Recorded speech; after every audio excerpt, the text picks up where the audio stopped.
bagaimana Rasulullah Sallallahu Alaihi Wasallam menyampaikan informasi kepada kita bahwa ada yang melakukan saum Ramadan tapi tidak mendapatkan pahala sedikit pun. Itu satu.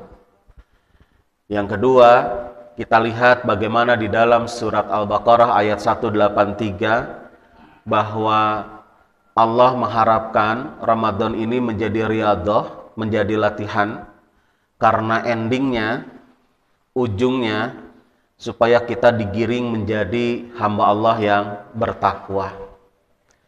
Nah, yang ketiga, kira-kira apa yang kita kejar dari waktu tadi kita sahur sampai berbuka, berlapar-lapar, kemudian juga cukup lumayan dahaga, haus begitu.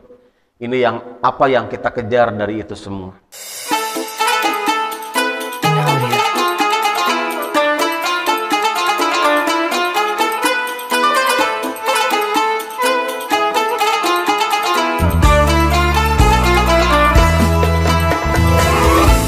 Alhamdulillah allazi anzala sakinata fi qulubil mu'minin liyazdadu imanan ma'a imanihim.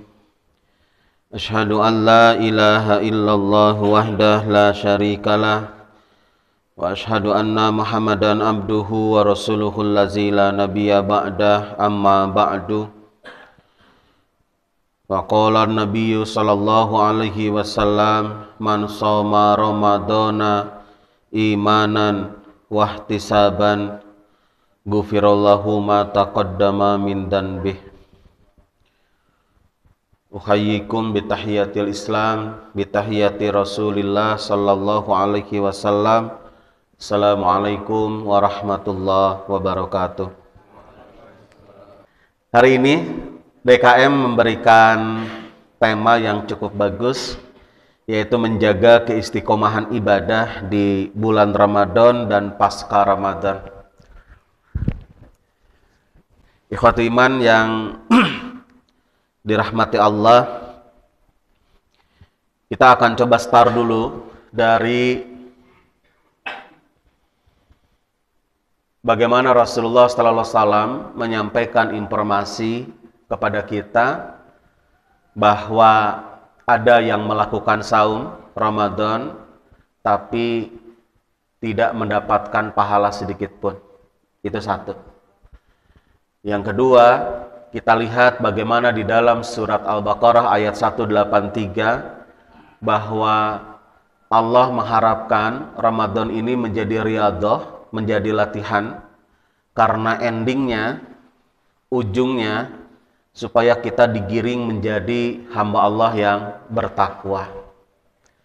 Nah, yang ketiga, kira-kira apa yang kita kejar dari waktu tadi kita sahur sampai berbuka, berlapar-lapar, kemudian juga cukup lumayan dahaga, haus begitu. Ini apa yang kita kejar dari itu semua. Kita coba uraikan dulu. Di muqaddimah tadi saya sampaikan, kata Rasulullah, man shoma ramadhana. Ini ada 3 kalimat yang sama, man shoma ramadhana, man qama ramadhana, dan man qama lailatul qadri gitu. Nah, kesananya sama, imanan wahtisaban ghufirallahu ma taqaddama min dhanbih. Siapa yang saum, kemudian juga taraweh, koma di sana adalah qiyam Ramadan, taraweh, kemudian menghidupkan Lailatul Qadar di 10 hari yang terakhir, pas pada hari yang ganjil, dan itu semua karena iman, dorongannya karena iman, dan ihtisab mengharapkan ridha Allah, maka ghufirallahu ma taqaddama min dhanbih, Allah akan memberikan ampunan, menjadi kifarat dosa kita terampuni dari setahun yang lalu. Nah, ikhwatu iman, di samping itu Rasulullah SAW ketika naik mimbar, dalam beberapa hadis yang berbeda redaksinya tapi intinya sama, Ketika naik mimbar satu tangga, beliau mengucapkan amin, naik lagi amin, naik lagi amin, begitu. Sahabat bertanya, "Ya Rasulullah, ma kunta tasna'u hadza?" Ya Rasulullah, muncul urang mah nanaonan bet amin-aminan naik tangga itu. Ternyata Rasulullah mendapatkan wahyu. Salah satunya dari 3 poin yang diaminkan adalah, kata Rasulullah, argomallahu anfa abdin au ba'din. Celaka seorang hamba tampak kehinaan dan kelemahan. Itu adalah ungkapan dari kalimat argoma atau rogima anfu abdin.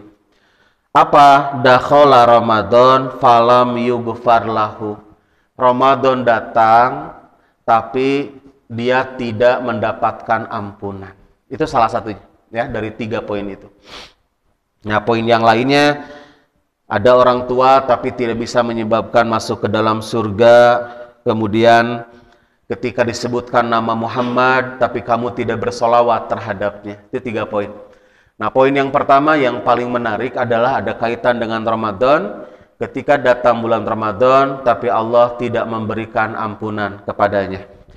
Ikhwati iman, kita coba uraikan dulu kira-kira riadohnya, latihannya begitu, bagi orang yang saum itu untuk mengejar ketakwaan. Minimal ada beberapa poin tentang makna takwa. Jadi ada 6 poin, saya kutip dari beberapa ayat Quran. Yang pertama dari surat Al-Baqarah ayat kedua. Coba diperhatikan bahwa takwa itu adalah isyarat kedekatan orang dengan Al-Quran dan memiliki keimanan yang sempurna, sholatnya baik, infaknya pun rajin. Itu makna dari surat Al-Baqarah yang ayat kedua. Jadi dia selalu tadarus Al-Quran, kemudian sholatnya baik, infaknya rajin. Jadi kita tinggal muhasabah saja. Bagaimana nilai kualitas kita dengan 3 poin tadi dalam surat Al-Baqarah ayat kedua.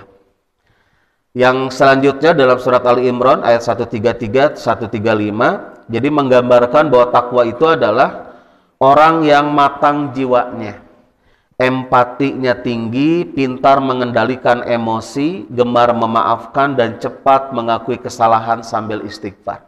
Itu inti dari surat Ali Imran ayat 133, 135. Kita tinggal mengukur bagaimana pengendalian emosi kita, bagaimana maaf kita terhadap orang lain, dan juga bagaimana legowo, jembar mana hati kita untuk bisa mengakui kesalahan. Selanjutnya dalam surat Al-Hujurat ayat 13. Ini sebetulnya ayat ini ketika disebutkan bahwa orang yang paling takwa, orang yang paling mulia di sisi Allah adalah yang bertakwa, Allah menjelaskan dari ayat ke-10-nya dulu. Apa itu? 1, Allah menyinggung tentang larangan berkonflik. Jadi jadi gini, kalau kehidupan orang dia selalu konflik dengan siapapun. Jadi jeung tatangga teu akur, jeung jamaah juga tidak pernah akur, selalu nyaman dengan dunia konflik, tidak mencari sesuatu yang nyaman untuk bisa bersahabat. Nah, ini harus di muhasabah ketakwaannya, ya. Jadi 1, orang yang paling mulia di sisi Allah adalah yang bertakwa. Siapa itu? Yang pertama, dia adalah selalu menghindari konflik. Kemudian dia tidak melakukan menghina orang lain, mencaci, memanggil dengan panggilan yang jelek. Yang paling bahaya ini adalah suudzon. Jadi ini larangannya itu, melakukan dzon. Ikhwati iman, kenapa bahaya? Kenapa bahaya orang memupuk atau selalu suudzon, jelek sangka, purba sangka terhadap orang lain? Karena ini bahayanya begini, di mata dia orang ini tidak pernah melakukan kebaikan. Jadi apapun kebaikan yang dia lakukan selalu salah. Ini kalau orang yang sudah seuzonnya kuat, Pak, karakternya, apapun itu selalu salah. Hatta begini, Pak, ini sederhana saja. Kalau Bapak misalnya maghrib, buka bersama, ada air teh, kemudian dibagikan ke jamaah, tapi yang membagikan adalah orang yang dia tidak senang. Kemudian mengucurkan air hanya 3/4-nya. Ini kan teorinya begini, Pak. Kenapa orang tua dulu kalau ngasih air teh nggak pernah penuh? Selalu 3/4-nya. Ini cepat dingin, Pak. Beda kalau penuh. Gitu. Makanya kalau air teh itu nggak pernah penuh di gelas itu. Nah, tapi karena kebaikan ini tidak dianggap baik, orang yang seuzon, menisakil mere teh. Pedit, gitu. Kete, Pak, airnya ditambah sampai penuh. Atuh cenah bahe, kete cenah mubadir lo bating. Gak pernah benar, Pak. Jadi orang-orang yang selalu seuzon dengan orang lain, apapun yang dilakukan salah terus. Makanya ada hikayat, Pak. Bapak-bapak pernah dan bahkan sering dengar. Ada hikayat kan begini. Ada seorang ayah dengan seorang anak. Ayahnya orang soleh, dia mengatakan, "Nak, kita lihat bagaimana pandangan orang lain terhadap kita. Kita istiqomah saja, berada dalam jarul Allah, tidak pernah melenceng dari apa yang ditetapkan." Maka kemudian kata ayahnya, ini keledainya kasihan kalau dinaiki berdua gitu kan. Sudah kamu jalan dulu, bapak naik gantian. Jadi nanti udah diukur, keduanya udah sepakat, ini sudah musyawarah ini. Maka anaknya bawa keledai dengan biasa saja, tidak ada masalah. Tapi di hadapan banyak orang, tak bapaknya tega. Budak lempang bapak naik karena keledai. Jadi tidak ada rasa kasih sayang terhadap anak. Kata bapaknya, "Jang, naik we, bapak nunungtun." Kata orang, bapak yang salah. Dituntun, Pak, keledainya anaknya naik. Apa kata orang? Teu sopan budak teh cenah. Kolot lempang ari manehna ngorak keneh naik kana keledai. Jang cenah geus turun ilmu urang tungtun we cenah keledai teh. Tong ditaekan. Apa kata orang? Boga keledai teh ditaekan mubazir cenah gitu. Naik dua anak geus jang naik dua anak urang manfaatkeun. Naik dua anak apa kata orang? Dolim cenah teh jelema kana keledai. Dua anak naik cenah kitu beurateun atuh. Nah, Pak, artinya bahwa yang kita petik dari sini, zon yang paling bahaya itu Pak. Iyyakum wa dzanna fa inna dzanna akdzabul hadis. Bahaya zon itu. Makanya kenapa harus selalu husnuzon walaupun dalam mata telanjang kita ini ada kesalahan. Karena kita hanya tahu casingnya saja. Tahu cerita luarnya saja. Orang tuanya nyuruh anaknya pakai kerudung, dilarang pakai kerudung, begitu. Sampai nangis-nangis anaknya laporan ke guru. Nah, wah, tapi ketika viral apa yang terjadi? Orang tuanya kafir teh. Yang tren sekarang apa? Khilafah sih nama gitu. Atau apa lagi? Radikal gitu. Kafir kan begitu. Yang kita tahu adalah ceritanya orang tua melarang anaknya pakai kerudung. Tapi kita teliti kalau ini benar atau tidak. Ya ternyata kan anaknya lelaki, Pak. Ini anaknya lelaki masalah. Orang kata apa gitu maksudnya. Yang kita tahu anaknya mau pakai kerudung dilarang oleh orang tuanya. Nggak sebenar orang tuanya mah. Namun anaknya gemulai, melambai, kan bahaya gitu kan. Nah ini yang kita tidak pernah tahu ini semua. Yang kita tahu adalah casingnya. Baik, orang yang takwa Pak selalu mengedepankan husnuzan. Makanya Pak lihat, ketika kita membicarakan tentang orang lain, maka Rasul mengatakan itu adalah ghibah.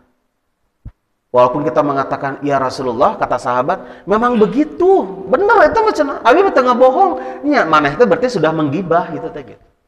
Jadi dia mengumbar aib orang lain itu menggibah. Tapi kalau ternyata dusta, ya kamu memfitnah, menuduh. Tuh, berarti memang Pak, tidak boleh kita mengungkap aib orang lain. Yang paling bahaya apa? Yang paling bahaya kalau Allah membalas kita membuka aib orang lain dan Allah kemudian membuka aib kita, ini yang jadi masalah. Bapak-bapak dan ibu-ibu hari ini hadir di masjid, saya yakin kenapa bisa hadir? Karena Allah menutup aib kita itu. Coba kalau kita dibuka aibnya, saya yakin dia nggak bisa berkomunikasi, bermuamalah, bersosialisasi, itu tidak akan bisa. Karena terus malu Pak. karena aibnya diungkap, gitu. Nah, kemudian mencari kesalahan orang lain, dan yang terakhir yang tadi saya jelaskan adalah bergibah, membicarakan keburukan orang lain. Ini karakter surat Al-Hujurat. Nanti Bapak bisa dibaca dari mulai ayat ke-10 sampai dengan ayat ke-13. Yang paling unik Pak di surat Al-Hujurat ini adalah Allah Subhanahu wa taala memulai dengan kalimat innamal mu'minuna ikhwatun. Bahwasanya seluruh mukmin itu adalah ikhwatun. Ikhwatun itu saudara, Pak. Tapi kalau dalam tata bahasa Arab, ikhwatun itu adalah saudara senasab, Pak. Adik, kakak gitu. Padahal kan saya dengan ikhwatu iman hari ini ya beda indung, beda bapak, tidak senasab. Tapi kenapa Allah menyebutnya innamal mu'minuna ikhwatun, bukan ikhwanun? Kalau ikhwan itu ini Pak, saudara, kolega begitu. Saya dengan bapak-bapak ikhwanun, saudara gitu, saudara semuslim. Dan kenapa Allah mengunci dengan ikhwatun? Ini menunjukkan bahwa yang namanya muslim itu adalah haram darah dan hartanya. Artinya tidak boleh merugikan, kemudian juga merendahkan, kemudian juga membunuh dan mengambil hartanya. Harus saling menjaga, Pak. Harus saling menjaga aibnya. Jadi Allah menggambarkan bahwa setiap mukmin itu adalah saudara seperti senasab gitu. Makanya Bapak jangan aneh ya, kalau dalam bahasa Sunda ada begini. Aya dulur jauh tapi deket, aya dulur deket tapi jauh gitu, Pak. Ada saudara jauh tapi dekat Pak dengan kita. Ada saudara dekat tapi jauh dengan kita.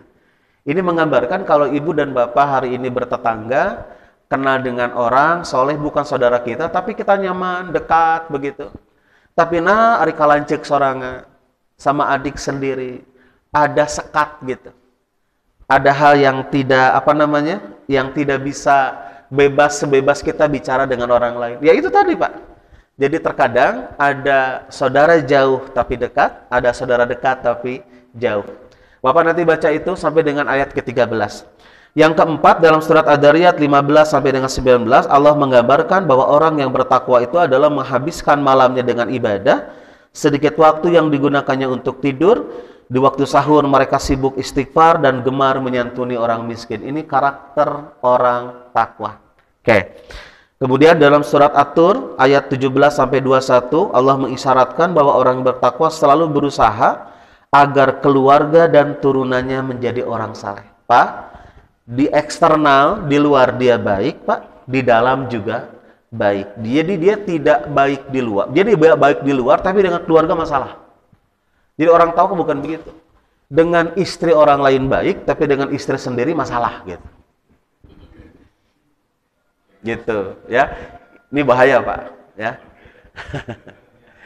Ya. Kemudian juga dengan tetangga baik, santun, tapi dengan anak sendiri bermasalah. Ini tidak boleh. Justru orang takwa itu di luar baik, di dalam juga baik. Dan yang terakhir dalam surat At-Talaq ayat 1 sampai dengan 5, orang yang bertakwa digambarkan bahwa kehidupan rumah tangganya rukun, Pak.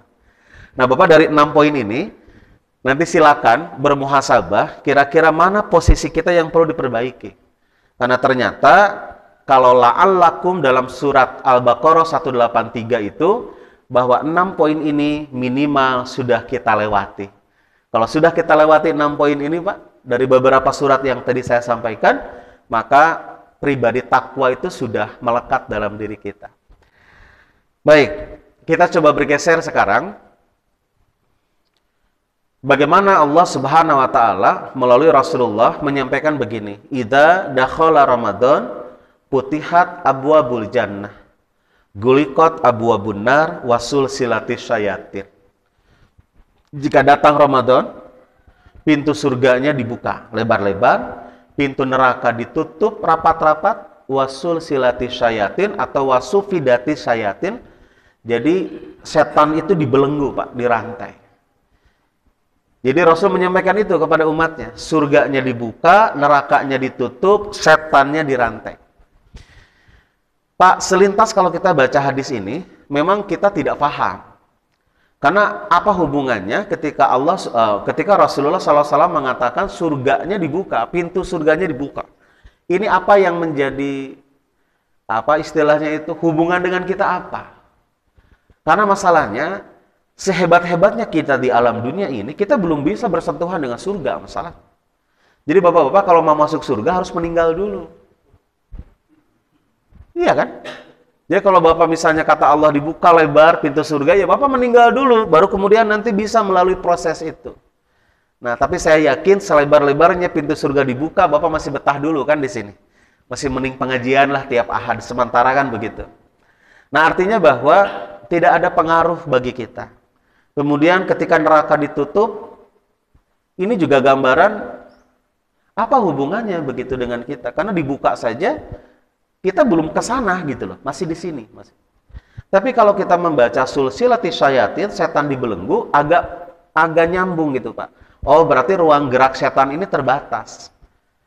Jadi kalau mengganggu kita itu dia terbelenggu, nggak bisa gitu. Dan dirantai ku Allah gitu kan. Tapi Bapak lihat, pertama tarawih saja, ayahnya lungit sendal. Eta setan mana eta tah Pak? Apaan Ramadan tadi belenggu setan teh? Tapi ada saja sendal yang hilang gitu. Dan tidak mungkin Pak orang melakukan kejahatan, manusia melakukan kejahatan kalau tidak ada motif atau dorongan dari setan itu Pak. Jadi tidak mungkin gitu. Makanya ini adalah sebuah gambaran bahwa bagaimana hebatnya Allah mencurahkan, memberikan rahmatnya dengan menggambarkan surganya dibuka lebar-lebar. Rahmat itu adalah kasih sayang Allah terhadap hambanya. Dan bagaimana Allah bisa mengeluarkan maghfirah yang begitu hebat, yang begitu besar, maghfirah ini, kepada seluruh hambanya dengan menggambarkan nerakanya ditutup, gitu Pak. Sepertinya Allah tidak ridho hambanya yang saum ini, dia masuk ke dalam neraka. Nah, ikhwatu iman, apa sih pentingnya rahmat dan maghfirah? Kita lihat hadis Rasulullah. Saddidu, coba luruskan ibadah kamu, wa qaribu, segera dekat dengan Allah, wa absyiru, segera raih kebahagiaan, fa inna la yudkhilal jannata ahadan amaluhu. Karena amal seseorang itu bukan penyebab masuk ke dalam surga. Salat, saum, zakat, amal soleh apapun itu termasuk menyantuni orang fakir miskin, gitu menjaga orang-orang yatim, itu adalah bukan amalan orang masuk ke dalam surga. Itu semua ketika ditanyakan oleh para sahabat, wala anta ya Rasulullah, kalau begitu engkau juga tidak akan masuk surga, kata sahabat. Karena engkau adalah ahli amal soleh, engkau adalah ahli orang yang melakukan amal soleh. Maka Rasul menjawab, na'am, wala ana. Betul, saya juga sama. Illa ayatagoma dani Allah birahmah wa magfirah. Kecuali Allah melimpahkan rahmat dan magfirahnya. Oh, berarti kita paham, Pak, bahwa orang masuk surga itu karena rahmat dan maghfirah Allah. Jadi yang kita lakukan hari ini apa? Itu saum, sholat, zakat. Berarti yang kita lakukan hari ini sebenarnya adalah untuk mengejar rahmat dan maghfirah Allah ini. Karena sebetulnya orang muslim itu tidak harus berpikir gimana caranya ke surga. Allah sudah menetapkan kullu muslim dakhalal jannah. Setiap orang muslim itu pasti masuk ke dalam surga, ilaman aba, kecuali yang menolak. Jadi artinya Pak, kita tidak usah meminta untuk dimasukkan ke dalam surga. Allah sudah tetapkan orang muslim itu pasti masuk surga. Asal jangan musyrik Pak. Jangan sekali-kali melakukan musyrik karena terganjal nanti. Dan dia tidak akan bisa masuk ke dalam surga. Nah, masuk ke dalam surga itu adalah dengan rahmat dan maghfirah. Makanya ada orang yang langsung masuk ke surga, baik itu berjalan, baik itu merangkak, kayak Abdurrahman bin Auf itu kan merangkak Pak masuk ke dalam surganya itu, yang digambarkan oleh Aisyah itu.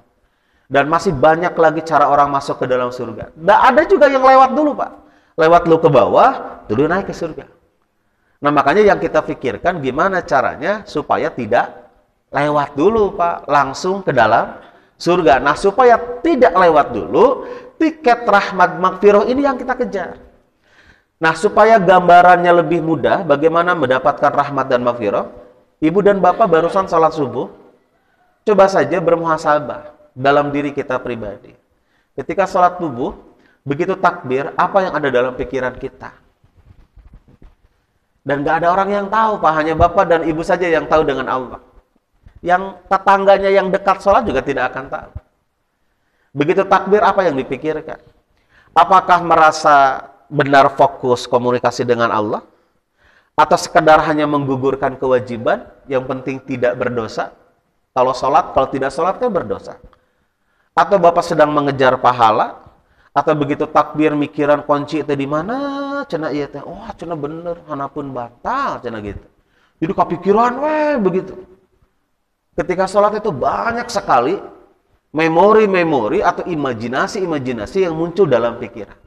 Nah, kira-kira di posisi sholat tadi, bisa nggak kita balikan konsentrasi di tengah, begitu gilek kakencat, balikan ke tengah, gilek kakatuhu, balikan di ke tengah, kita berusaha untuk konsisten di jalur tengah, maka itu yang disebut dengan khusyuk. Tapi kalau Bapak kemudian ngegilek ya, belok, terus belok, Pak. Dan ujungnya di mana? Begitu imam salam, kita selesai melamunnya. Imam salam, kita selesai ceritanya. Nah, yang seperti ini yang kemudian terhindar dari khusyuk. Kalau sudah terhindar seperti itu, Pak, maka Allah akan memilih mana yang dapat rahmat, mana yang tidak diberikan rahmat. Apa bedanya Pak dengan anak-anak tadi yang sholat?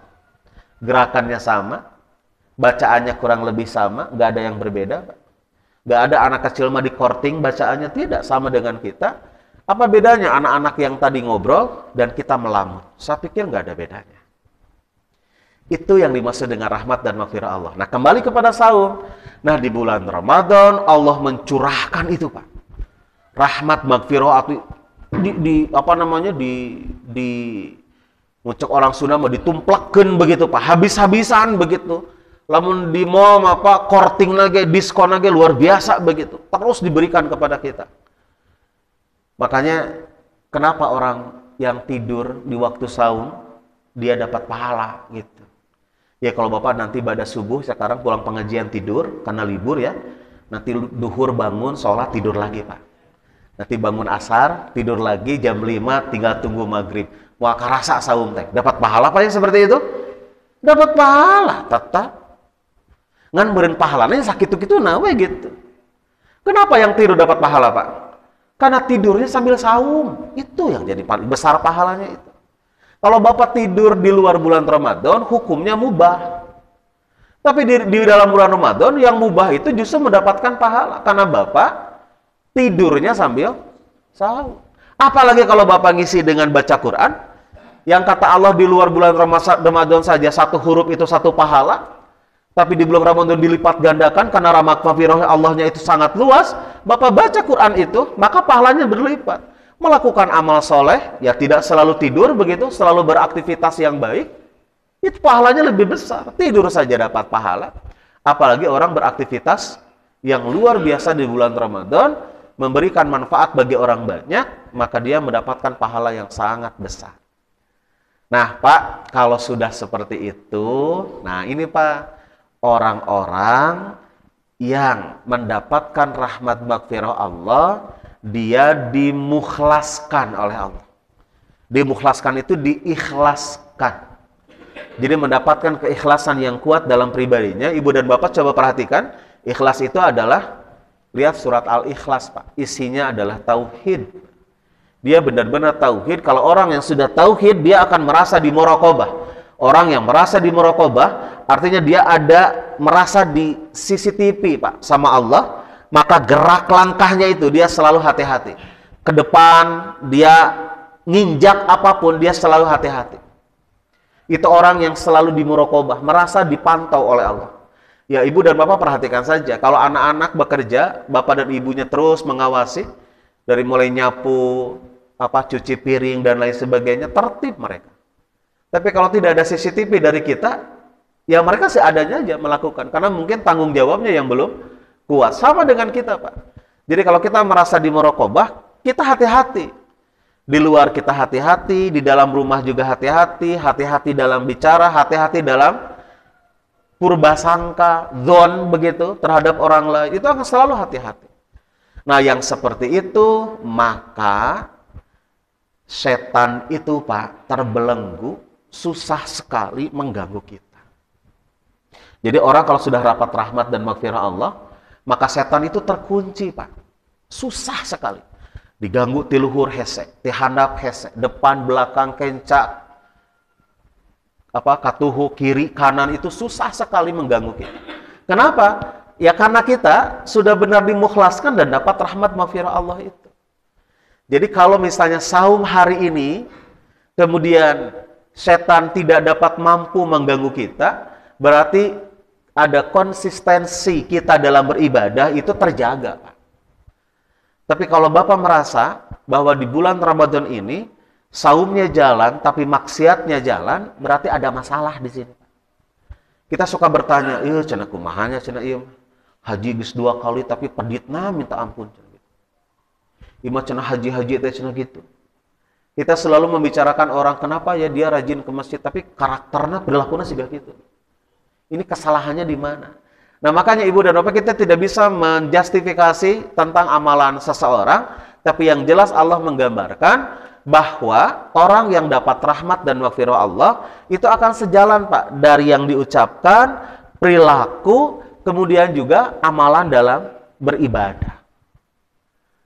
Dan orang beribadah mah Pak kalau sudah terbiasa dari sejak kecil ke masjid, dia pasti akan ke masjid. Ini mah terlepas baik dan tidak baik. Baik dan tidak baik itu barometernya adalah keimanan. Ini yang harus kita pupuk gitu. Ini yang harus kita jaga.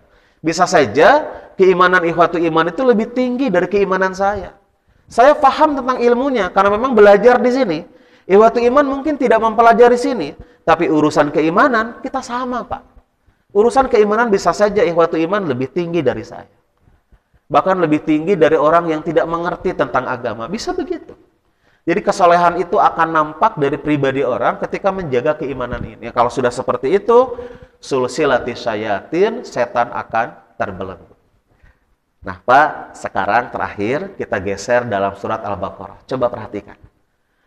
Biasanya kalau Allah mewajibkan sesuatu, itu dengan kalimat wujibah, furido, gitu ya. Kalimatnya itu diwajibkan, difardukan. Tapi kenapa Allah ketika menyebutkan ya ayyuhallazina amanu, kutiba alaikumusya. Padahal kutiba itu, Pak, para santri juga sudah paham. Kutiba itu akar katanya adalah kitabatan. Setaranya dari kataba yaktubu kitabatan, kitabah. Itu anak-anak madrasah dinia kalau belajar nulis Arab itu kan belajar kitabah itu, Pak. Jadi kalau kutiba itu kan artinya itu ditulis, Pak. Telah ditulis gitu. Tapi kenapa ulama menafsirkan dan menerjemahkan diwajibkan? Karena gambaran dari orang yang saum kemudian mendapatkan predikat takwa, dia faham dari poin yang tadi makna takwa dari surat Al-Baqarah ayat 2, Ali Imran 133 135, Al-Hujurat ayat 13, kemudian Ad-Dariyat 15 19, At-Tur 17 21 dan At-Tolak ayat 1 sampai 5. Dia faham tentang makna takwa itu, maka cara melakukan ibadah saum itu tidak euforia, Pak. Datang Ramadan, bruk, wah, penuh masjid itu. Ini euforia Ramadan. Bertahannya sampai kapan itu? 10 hari, Pak. Semua tarawehannya berpindah, Pak, ke Jalan Tengah, atau ke Cikampek, atau ke Bandung. Diramainya di luar. Masjidnya sudah mulai ditinggalkan dari hari-hari yang terakhir. Kalau di luar bulan Ramadan, orang tidak ada istilah menutup aurat, memakai jilbab. Lihat artis-artis, Pak, yang bermasalah ya, maksud saya tidak semua. Datang bulan Ramadan, bunyi, Pak. Nanti setelah beres Ramadan, dibuka lagi. Ternyata harus ada konsistensi. Jadi, orang yang saum hari ini, Pak, membaca Qur'annya rajin, maka harus dilanjutkan, Pak, di bulan Syawal. Terus nyambung. Makanya datang Ramadan tahun depan itu ya biasa saja karena memang biasa sudah baca Quran. Bapak melakukan tarawehnya rajin dari awal sampai akhir. Tarawehnya hampir setiap hari tidak pernah terlewat, maka nyambung, Pak. Di bulan berikutnya itu, di bulan berikutnya melakukan salat malamnya nyambung. Kalau Bapak hari ini gemar melakukan sedekah, kemudian juga semangat memberikan berbuka pada orang lain, makanan dengan takjil itu, Pak, maka di luar bulan Ramadan juga terus nyambung melakukan itu. Nah, artinya kata kutiba itu seperti kita menulis. Dari satu huruf dengan huruf yang lain terus nyambung. Maka kemudian ketika konsisten ibadah di bulan Ramadan, nyambung di bulan berikutnya, dan terus ke berikutnya, sampai ketemu Ramadan tahun depan, inilah yang kemudian la'allakum tattaqun. Itu Pak maksud. Jadi kalau kita bicara tentang istiqomah dalam beribadah, baik di bulan Ramadan dan pasca Ramadan, maka kalau kita ingin mendapatkan predikat takwa, maka kita harus nyambung ibadah. Jadi jangan euforia, Pak. Rajin sesaat. Ramai di awal, di tengahnya sudah mulai kendor, melehoi begitu. Gitu. Jadi tidak ada semangat, tidak ada spirit begitu. Justru dia akan konsisten melakukan itu, tidak pernah terlewati. Nah, Ibu dan Bapak, itulah yang disebut dengan istiqomah beribadah di dalam bulan Ramadan dan di luar bulan Ramadan. Jadi kalau ada orang yang tidak istiqomah, tidak konsisten, berarti ada masalah dari ketakwaannya itu. Jadi kalau Ibu dan Bapak hari ini kemudian baik dengan tetangga, pasca Ramadan menjadi tidak baik, berarti ada masalah di sana itu. Jadi ini yang harus diperbaiki. Makanya kenapa riadohnya itu 1 bulan, riadohnya, nanti ujiannya pasca Ramadan, Pak. Nanti ketemu lagi, latihan lagi di bulan Ramadan, dan ujiannya pasca Ramadan. Gitu. Baik, Ibu dan Bapak, itulah yang dimaksud dengan makna saum, konsisten, istiqomah di dalam beribadah, baik di bulan Ramadan ataupun pasca bulan Ramadan. Akhirnya yang kita harapkan sebetulnya hari ini adalah benar-benar mendapatkan rahmat dan maghfirah Allah. Jangan sampai, kata Rasulullah, ada orang yang saum tapi Allah tidak memberikan ampunan. Artinya dia hanya dapat pahala lapar dan dahaga saja, tidak lebih dari itu. Seperti orang yang sholat, dia hanya menggugurkan kewajiban, dia tidak mendapatkan kekhusyuan dalam sholat, berarti dia tidak mendapatkan rahmat dan maghfirah Allah. Dan yang terakhir, Ibu dan Bapak, ibadah saum itu agak unik memang. Uniknya hampir tidak bisa disamakan dengan ibadah yang lain. Karena orang saum itu tidak diketahui, Pak. Orang saum itu tidak diketahui. Jadi kalau sholat makan ada gerakannya, zakat itu ada barang yang dikeluarkannya. Tapi kalau yang namanya saum, ini hampir tidak diketahui. Jadi kalau bapak-bapak besok pergi ke kantor, sahurnya bareng dengan anak dan istri, siangnya masuk warteg, itu nggak ada yang tahu, Pak. Yang di rumah tidak tahu. Pulang ke rumah, buka bersama dengan anak di rumah, dengan istri, nggak ada yang tahu. Kecuali kalau buka puasanya di istri yang lain, ya pasti anak-anak akan tahu, Pak. Gitu ya. Nah, artinya bahwa saum itu benar-benar tidak diketahui. Makanya kata Allah, saum itu aku yang langsung memberikan pahala. Gambarannya saking bahwa orang yang saum itu benar-benar dekat dengan aku, karena aku. Makanya Allah memberikan surga dengan pintu yang khusus bagi yang saum itu, yang disebut dengan Ar-Rayyan. Itu adalah pintu khusus orang-orang yang diterima oleh Allah saumnya. Mudah-mudahan kita semua mendapatkan rahmat dan maghfirah Allah di bulan Ramadan ini. Jangan sampai kita tercatat orang yang saum tapi Allah tidak memberikan maghfirah. Na'udzubillah min dzalik. Itu saja Ibu dan Bapak hari ini yang dapat saya sampaikan. Aku qouli hadza wa astaghfirullahi wa lakum. Assalamualaikum warahmatullahi wabarakatuh.